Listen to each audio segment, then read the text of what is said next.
구약 성경 470쪽 정도에 있습니다. 사무엘하 5장 6절을 제가 먼저 읽겠습니다. 왕과 그의 부하들이 예루살렘으로 가서 그 땅 주민 여부수 사람을 치려하며 그 사람들이 다윗에게 이르되 네가 결코 이리로 들어오지 못하리라. 맹인과 다리 저는 자라도 너를 물리치리라 하니 그들 생각에는 다윗이 이리로 들어오지 못하리라 함이나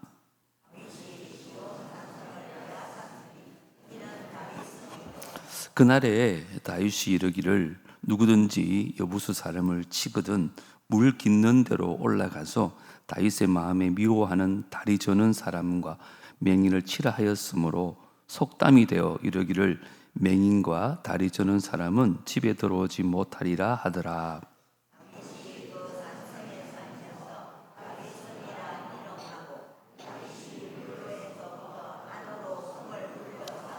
만군의 하나님 여호와께서 함께 계시니 다윗이 점점 강성하여 가니라.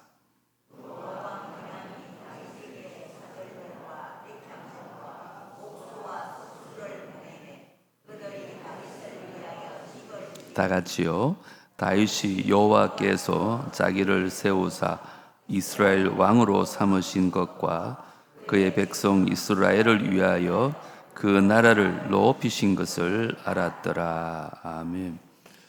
우린 지난 시간에는 우리 사무엘 5장 1절로부터 5절 말씀 중심으로 다윗 왕국과 하나님 나라라는 똑같은 제목으로 말씀을 좀 나누었습니다. 지난 시간에도 말씀드렸지만 이 본문은 단순히 다윗의 성공 스토리가 아닙니다. 하나님께서 다윗을 통해서 어떻게 하나님 나라를 세워 가시는지를 우리에게 보여주는 본문입니다. 하나님께서 신앙 좋은 다윗을 도와 왕으로 세우신 얘기가 아니라 그 하나님의 거대한 구원 계획 가운데 다윗을 사용하신 이야기입니다. 그래서 우리는 본문을 통해서 다윗을 보기보다는 다윗 뒤에서 일하고 계시는 하나님을 보아야 합니다. 이게 바로 하나님 관점으로 성경을 본다, 이렇게 말씀드렸습니다. 그래서 지난 시간에는 첫 번째 대지를 나누었는데요, 모든 민족 가운데 왕을 세우시는 하나님을 살펴보았습니다. 왕은 스스로 되어지는 것이 아니라 하나님이 세우는 것입니다. 사람들이 왕을 세우는 것 같지만 하나님이 왕을 세우십니다. 특별히 다윗 왕국의 핵심은 다윗이 아닙니다. 하나님이 왕 되시는 나라를 의미합니다. 오늘도 하나님은 우리 삶을 그렇게 다스리고 계십니다. 때로는 이해되지 않는 사건 속에서도, 눈물 나는 현실 속에서도, 실패와 좌절 가운데서도 하나님은 여전히 왕이십니다. 그러므로 우리는 환경이 아니라 왕이신 하나님을 바라보아야 한다고 말씀드렸습니다. 온 이스라엘이 헤브론에 모여서 다윗을 왕으로 인정했듯이 우리도 예수 그리스도 그분을 내 삶의 왕으로 모셔야 됩니다. 주님, 내 인생의 왕자에 앉아주십시오. 이것이 바로 하나님 나라의 백성의 고백이라고 말씀을 드렸습니다. 오늘은 두 번째와 세 번째 교훈을 좀 살펴보려고 합니다. 한번 따라 합시다. 어떤 견고한 성도 무너뜨리시는 하나님. 모든 민족 가운데 왕을 세우시는 하나님은 어떤 견고한 성도 다 무너뜨릴 수 있는 하나님이신 것입니다. 자, 6절 한번 다시 보십시오. 왕과 그의 부하들이 예루살렘으로 가서 그 땅 주민 여부수 사람을 치려하며 그 사람들이 다윗에게 이르되 네가 결코 이리로 들어오지 못하리라. 심지어 맹인과 다리 저는 자라도 너를 물리치리라 하니 그들 생각에는 다윗이 이리로 들어오지 못하리라 함이나. 여부수 사람들이 지금 다윗을 비웃는 거죠. 네가 아무리 용맹스러울지 몰라도 그들은 맹인과 다리 저는 자만 있어도 너 정도는 막을 수 있다, 이렇게 큰 소리를 치고 있습니다. 왜 그런지 아세요? 그만큼 시온성은 난공불락의 요새였습니다. 실제로 이 성은 여호수아 시대에도 또 사사 시대에도 정복되지 않았습니다. 수백 년 동안 누구도 무너뜨릴 수 없는 성이 바로 이 시온성이었습니다. 그런데 놀랍게도 7절을 보십시오. 성경은 너무나 담담하게 이렇게 기록합니다. 뭐라고요? 다윗이 시온 산성을 빼앗았으니 이는 다윗 성이더라. 자, 이게 어떻게 가능할까요? 맹인과 다리 저는 사람만 있어도 다윗 너 정도로 이길 수 있어? 이렇게 큰 소리 쳤는데 어떻게 다윗이 그 시온성을 빼앗을 수 있을까요? 제가 사진을 몇 장 준비했는데요. 먼저 보는 이 사진이 지금 이스라엘의 사진입니다. 저 오른쪽 높은 쪽이 당시의 시온성입니다. 그리고 그 시온을 둘러싼 골짜기가 있습니다. 지금은 물이 흐르고 있지 않죠. 이 골짜기가 O자형으로 쭉 둘러져 있었습니다.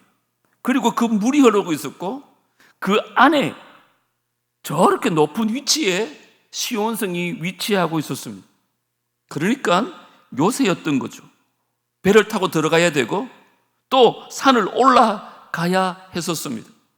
그러니까 여호수아도 수많은 사사들도 감히 그 성을 점령하려는 엄두조차도 내지 않았습니다. 자, 그러면 다윗은 어떻게 들어갔느냐?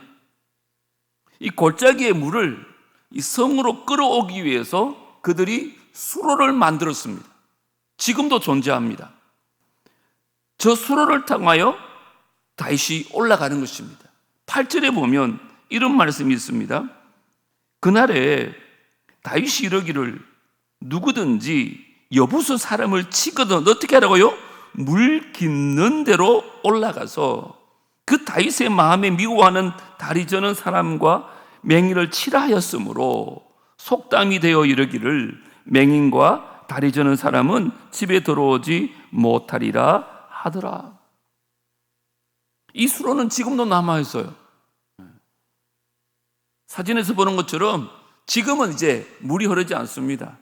그래서 관광지로 쓰여지고 있습니다. 저도 성지순례 가가지고 저 굴을 오랫동안 걸어본 경험이 있습니다. 그런데 다음 사진에 보면 이렇게 다윗 군대들이 이 사진에 보는 것처럼 저렇게 올라가는 것입니다. 자, 오늘 제가 드리고 싶은 말씀은 다윗이 어떻게 그것을 생각했을까라는 것이죠. 어떻게 그런 기특한 생각을 했을까요? 오늘 성경은 그것에 대해서 얘기하지 않아요. 그러나 뒤에 우리가 볼 구절을 통해서 다윗이 뒤늦게 깨닫는 게 있어요. 아, 하나님이 나를 도우셨구나. 그렇게 고백합니다. 이렇게 깨달은 것을 통해서 이 다윗의 모든 전략들, 그 다윗의 생각들, 그 모든 정보들은 하나님께서 친히 다윗을 인도에 가셨음을 우리는 볼 수 있다는 것입니다. 그래서 구절을 이렇게 말합니다. 같이 한번 읽어보겠습니다. 시작. 다윗이 그 산성에 살면서 다윗성이라 이름하고 다윗이 밀로에서부터 안으로 성을 둘러쌌느니라. 이제 그 성의 이름이 뭐라고요? 다윗성이 되어진 것입니다. 시온이라 불려졌고 여부스성이라 불려졌는데 다윗이 그 성을 정복하고 이제는 다윗성이라고 불려졌다는 거예요. 400년 동안이나 점령되지 않았던 곳, 여호수아도 하지 못했고 수많은 사사들도 하지 못했던 그 정복 이야기들은 좀 더 화려하고 멋있게 적어 놓을 법도 하잖아요. 다윗이 이렇게 위대했다고. 그런데 성경은 그렇게 말하지 않습니다. 너무나 담백하게 이제는 다윗성이 되었다. 이렇게 끝납니다. 그런데 이 시온성은 장차 이스라엘의 정치적, 신앙적인 중심지가 되어집니다. 그리고 이 시온성은 하나님의 도성 또는 열방이 몰려올 곳이라는 하나님의 나라의 상징으로도 사용되어지는 것이 바로 이것입니다. 자, 그러면 우리는 개인적으로 이것을 어떻게 적용할 수 있을까라는 것입니다. 저는 이렇게 묻고 싶습니다. 우리 인생의 시온성은 무엇인가라는 것입니다. 우리의 인생의 여부소성은 어떤 것인가라는 것입니다. 다시 말씀드리면 여부소성은 인간적으로 눈으로 보면 점령 불가능해 보이는 것들이었습니다. 그래서 아무도 엄두를 내지 못했습니다. 오늘날 우리도 마찬가지 아닙니까? 자신의 인생을 한번 돌아보십시오. 여러분의 삶 속에 여부소성은 어떤 것입니까? 아무리 생각해도 이거는 바뀌지 않을 거야. 아무리 생각해도 이거는 내가 극복해내기가 어려워. 아무리 생각해도 이건 내가 점령할 수 없어. 이런 것들이 혹시 여러분 가운데 있느냐는 말입니다. 개인적인 삶에 여러 가지 이슈들이 있겠죠. 그게 남편일 수도 있고 자식일 수도 있고 건강일 수도 있고 여러 가지 문제들이 있을 수 있습니다. 아니면 문화나 이데올로기 이런 것들도 있을 것입니다. 근데 오늘 선교위원회 주간이잖아요. 그 제가 말씀을 묵상하면서 선교적으로 생각해 봤을 때 점령 불가능해 보이는 선교라고 하면 제 안에 딱 떠오르는 생각은 이슬람 선교였습니다. 많은 분들이 동의하실지 모르겠습니다. 물론 우리 교인들 가운데도 이 단기 선교로 이슬람 국가를 다녀온 분들 꽤 많이 있습니다. 그리고 그분들 얘기를 들어보면 놀라운 일들이 이슬람권의 이란이라든지 모슬렘권에 일어나고 있어요. 어떨 때는 그 얘기 들으면서도 거짓말 같더라니까요. 과연 그런 일이 일어날 수 있을까? 상상하지도 못한 일들이 일어나요. 몇 가지 예를 들면 꿈을 통해서 예수님을 믿게 되는 거예요. 단순한 꿈이 아니에요. 온 가족이 같은 날 같은 꿈을 꿔요. 이게 있을 수 있는 일입니까? 그래서 가족이 통째로 교회 나오는 일이 실제로 무슬림 나라 가운데 일어나고 있어요. 놀라운 일이죠. 정말 감사한 일이죠. 하지만 그럼에도 불구하고 이슬람이라는 천재 세력을 보면 과연 이게 가능할까? 저는 이런 생각을 많이 가집니다. 이들을 복음화시키는 일이 과연 가능할까? 이런 생각을 하게 되는 거죠. 솔직히 여러분 어떻습니까? 이슬람이 이렇게 많이 늘어나고 있는데. 근데 오늘 제가 좀 주목하고 싶은 것은 성경은 다윗의 전술을 자랑하지 않는다는 겁니다. 그 다윗의 영웅담을 늘어놓지 않습니다. 그냥 하나님께서 이루신 사실만 담담하게 기록하고 있습니다. 인간이 보기에 불가능했던 일이 그 하나님 손 안에서는 너무나 자연스럽게 이루어진다는 겁니다. 이후에 이 시온서는 단순히 군사 요새가 아니에요. 잠시 전에도 말씀드렸지만 이스라엘의 정치적 중심지가 되어지고 신앙의 중심지가 되어집니다. 그리고 선지자들에 의하면 장차 이 시온으로 열방이 몰려올 것이다. 그래서 하나님을 배우게 될 것이라는 예언이 나오는 곳이 시온성입니다. 여러분, 이게 중요한 사실이 있습니다. 잘 보십시오. 하나님께서 그 시온성을 정복하게 하신 목적이 뭘까라는 것입니다. 제가 보기에는 단순히 다윗에게 좋은 수도를 주시기 위함이 아니었습니다. 열방 구원을 위한 그 복음의 거점을 마련하기 위해서 다윗을 통해서 시온성을 점령하게 하시고 그 시온성을 다윗성이라고 부르게 하셨습니다. 왜 그런 줄 알아요? 하나님은 언제나 열방을 바라보고 계십니다. 하나님의 관심은 늘 열방 가운데 있었어요. 그래서 하나밖에 없는 아들을 이 땅에 보내주신 거예요. 뭐 하기 위해서? 열방을 구원하기 위해서. 오늘날 우리에게도 시온성 같은 영역들이 있잖아요. 개인의 삶에도 있습니다. 절대 바뀌지 않을 것 같은 문제, 절대 해결되지 않을 것 같은 상황들, 정말 문을 질 것 같지 않은 그 장벽들입니다. 그러나 성경적 관점에서 보면 더 큰 시원성도 있다는 거예요. 잠시 전에 말씀드렸던 이슬람권이 그렇습니다. 북한도 만만치 않죠. 복음을 거부하는 세상이 그렇습니다. 그리고 세속주의 속에 살아가는 다음 세대가 그렇지 않아요? 여러분, 인간적으로 보면 불가능해 보입니다. 그러나 하나님은 지금도 시온성을 무너뜨리고 있는 줄 믿습니다. 그리고 결국에는 모든 열방이 주님 앞에 무릎을 꿇고 예수를 주라 고백하는 그런 날이 반드시 오게 될 줄 믿습니다.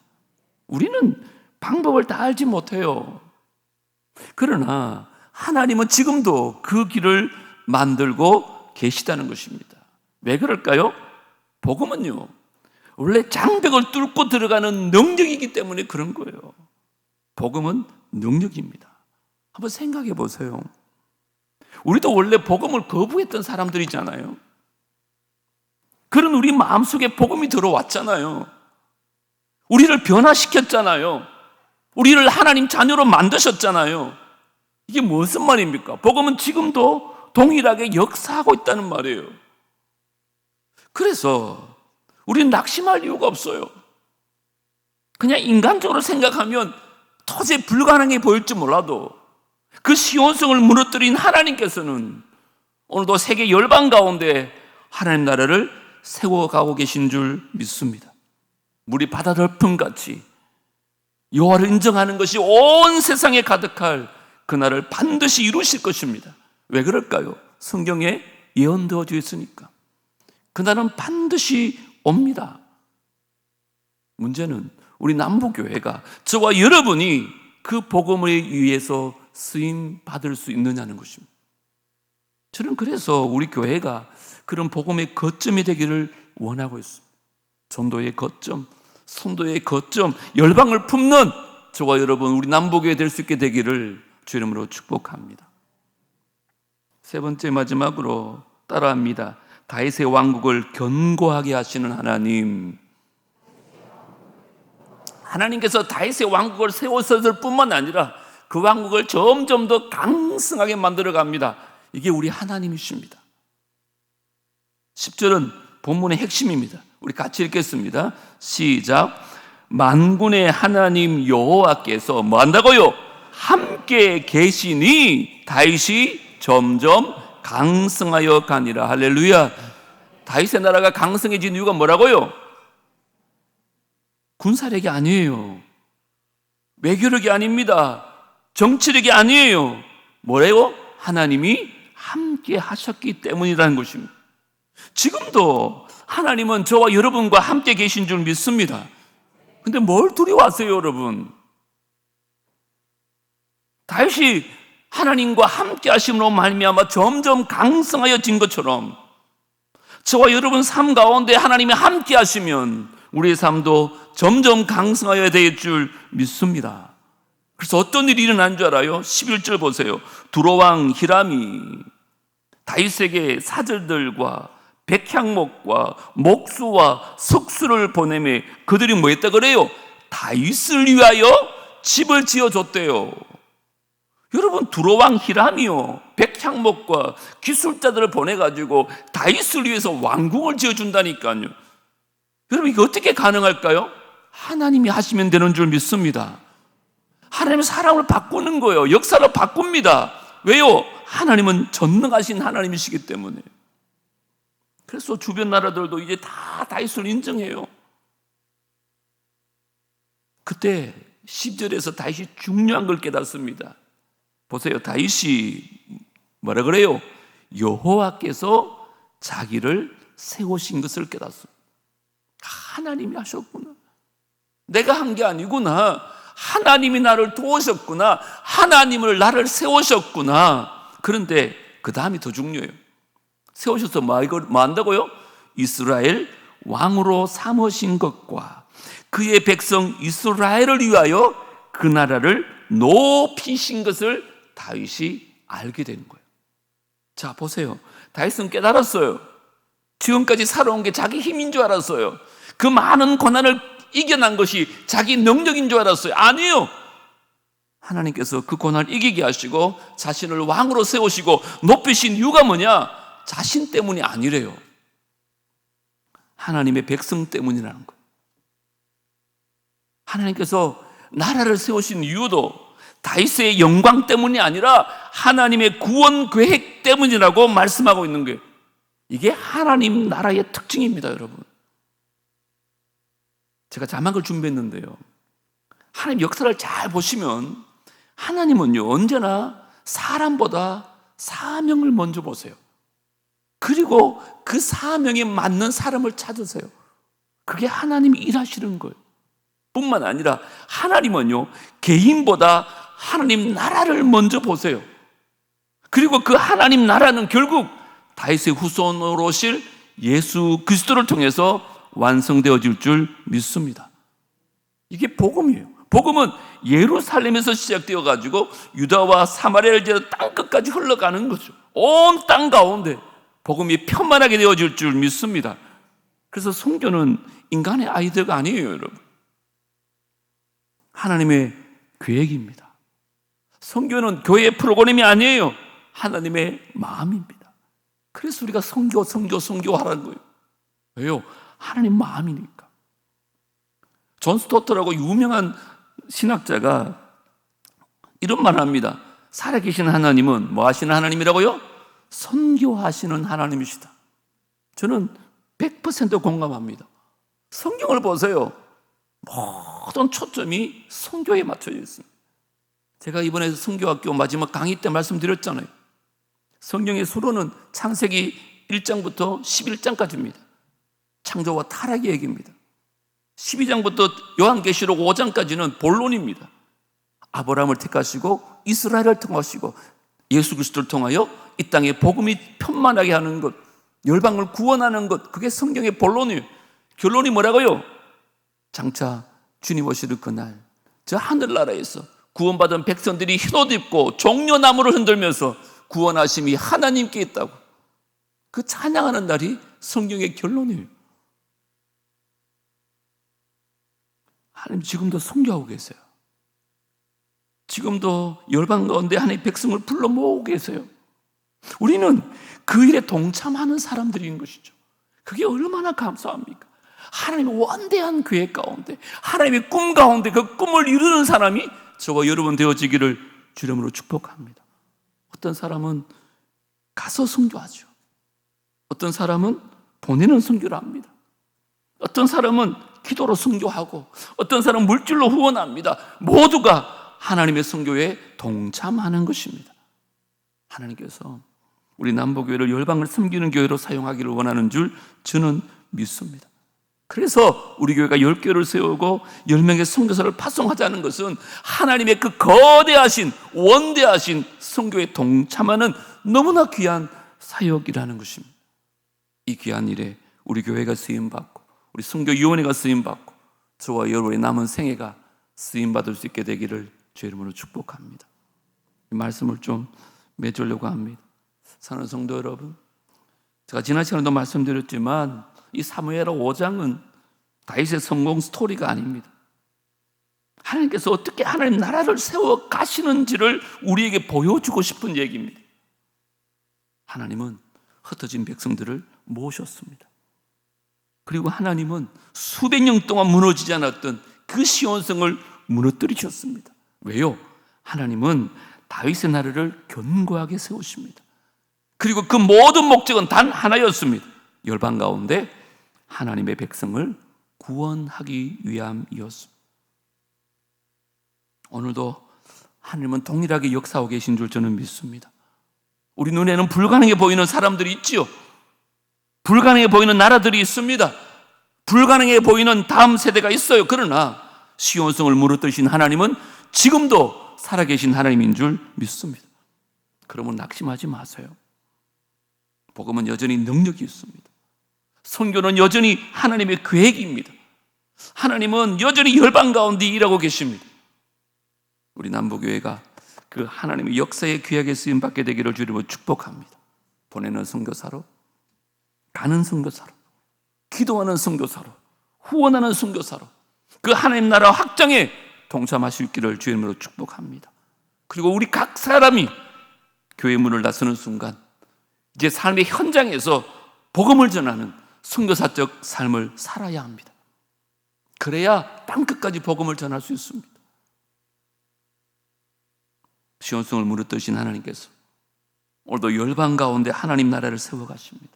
그 위대한 하나님 역사에 우리 모두가 기쁨으로 동참할 수 있는 성도들 되어지기를 주의 이름으로 축복합니다. 제가 3가지 살펴봤어.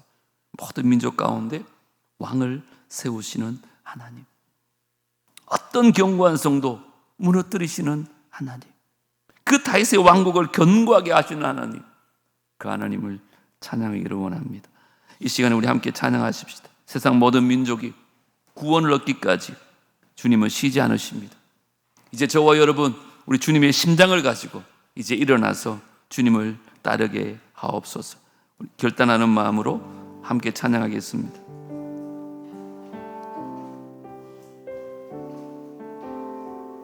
세상 모든 민족이 구원을 얻기까지 쉬지 않으시는 하나님, 주의 심장 가지고 우리 이제 일어나 주 따르게 하소서. 세상 모든 육체가 주의 영광 보도록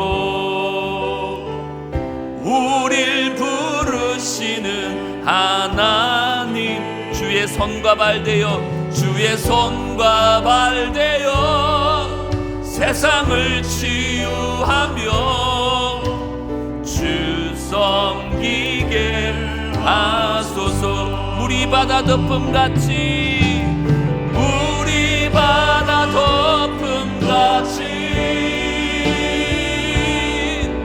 여호와의 영광을 인정하는 것이 온 세상 가득하리라. 물이 바다 덮음같이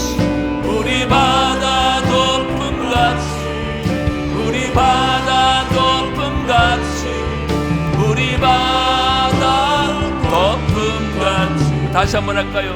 세상 모든 민족이 구원을 얻기까지 쉬지 않으시는 하나님, 주의 심장 가지고 우리 이제 일어나 주 따르게 하소서. 아멘. 세상 모든 육체가 주의 영광 보도록 우릴 부르시는 하나님, 주의 손과 발 되어 세상을 치유하며 주 섬기게 하소서.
보리라 그날에 보리라 그날에 아멘 주의 영광 가득한 세상 우리는 듣게 되리 우리는 듣게 되리 온 세상 가득한 승리의 함성 우리 바다 덮음같이 여호와의 영광을 인정하는 것이 온 세상 가득하리라 우리 바다 덮음같이 우리 바다 덮음같이 우리 바다 덮음같이 우리 바다 덮음같이 우리 바다 덮음같이 우리 바다 덮음같이 우리 바다 덮음같이 우리 주님 앞에 영광의 박수 올려드리겠습니다. 할렐루야. 하나님은 반드시